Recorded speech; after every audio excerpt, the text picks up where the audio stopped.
Ready for the dictation. 1, 2, 3. Now, sir, honorable members will recall that the bill was introduced in the House of the People on the 2nd September 1953. It has had a long history, and in one form or another it has been before the public since the end of 1949. In the statement of objects and reasons, the various stages through which the bill has passed since 1946 have been summarized, and I need not recapitulate on this occasion the circumstances in which the then government of India took the decision in early 1946 to initiate an inquiry into the reform of our company law. I would remind honorable members that between 1946 and 1948, the entire field of company law was carefully reviewed by two distinguished company lawyers who were appointed to recommend the broad lines on which the present Act should be revised. Their recommendations were examined in the then Ministry of Commerce, and certain tentative departmental views which emerged were circulated in a comprehensive memorandum to all recognized trade and industrial associations, bar associations, the high courts, and the state governments. That brought us to the end of 1949.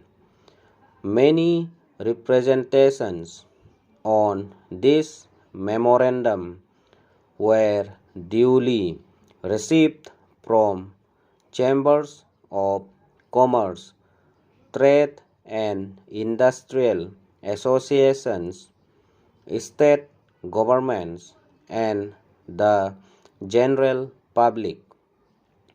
At the end of 1950, the government of India appointed a committee under the chairmanship of Sri Baba to go into the entire question of the revision of the Companies Act, with particular reference to its bearing on the development of trade and industry in this country. This committee examined a large number of witnesses in many parts of the country and submitted its report in March 1952. This report again was circulated to all state governments, chambers of commerce, trade associations, high courts, and many other bodies. At the same time, a special officer was appointed in the Department of Economic Affairs, Ministry of Finance, to examine the report in the light of the views received from the interested public and to submit proposals to government for the revision of the present act. The bill now before the House is based largely on the recommendations of the Company Law Committee, modified in a few particulars. Honorable members will notice that so far as public relations go, the bill has covered adequate ground. In a measure like the Companies Bill, however, which covers the entire field of the operation of joint stock companies, the limits of consultation and discussion can never be exhausted, and I would like to inform honorable members that although the bill was introduced in Parliament over 7 months ago, our officers have been engaged throughout this period in further studies and informal discussions with the interest concerned, and on occasions I have also participated in such discussions.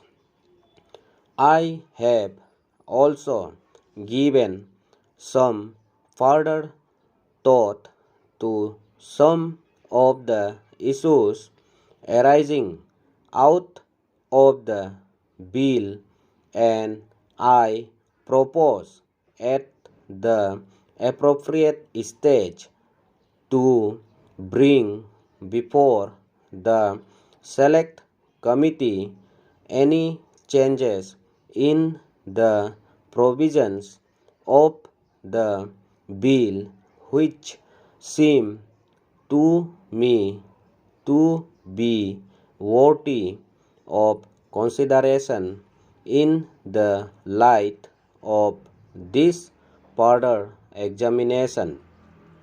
No honorable members will have noticed that the bill contains 6 clauses and 12 schedules. I think it is probably one of the longest legislative measures in recent legislative history, but its size might be regarded as misleading unless I make a few comments. The bill is both, one must remember, a consolidating and amending measure, as mentioned in the statement of objects and reasons. This is the first opportunity which has occurred since 1923 for the consolidation of the Companies Act. Advantage has been taken of this opportunity to redraft several long and complicated sections in the present Act, which have been split up into a large number of clauses. This is the largest single factor accountable for the increase in the number of clauses in the bill. New clauses embodying substantial changes in the present law would hardly constitute more than a small fraction of the bill. I would also draw attention to the structural changes in the bill to which a reference has been made in the statement of objects and reasons. The redraft of the bill and the rearrangement of the existing chapters in the Companies Act in a more logical order have, I think, resulted in a noticeable improvement in the form of the bill, and I hope will facilitate better understanding and appreciation of the scheme. I wish that the Act, which came into effect long ago, was implemented properly. I know that the minister here is very earnest in implementing it, but unfortunately his colleagues at the state level are disappointing him. Unfortunately, no steps have been taken for trimming or toning up the administration at the state level and at the district level. They have to be taken immediately. Full stop.